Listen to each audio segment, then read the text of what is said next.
Welcome to our channel. Today we how to budget with Umpqua Bank, quick tutorial step by step clearly. Open your browser and navigate to the Umpqua Bank website. Log into your online banking account using your credentials. Once logged in, locate the Budgeting Tools section in the menu. Click on Budgeting Tools to access the available features.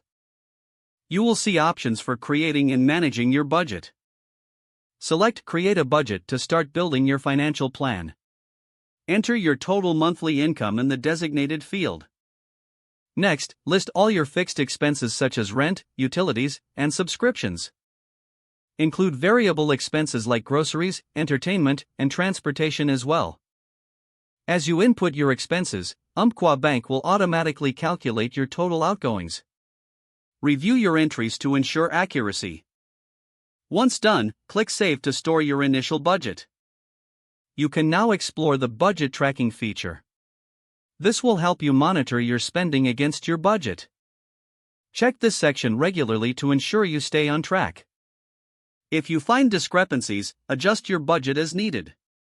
Additionally, consider setting financial goals within the app. These goals can help guide your spending decisions. Engage with the educational resources provided to enhance your budgeting skills. Regularly revisit your budget to adapt to any lifestyle changes. Stay committed and watch your budgeting skills improve over time. If the page does not load, refresh the browser or try again in a private or incognito window. Make sure you are using the correct email address, then retype it carefully to avoid small typos. If your password is not accepted, use the reset option and create a new strong password you can remember.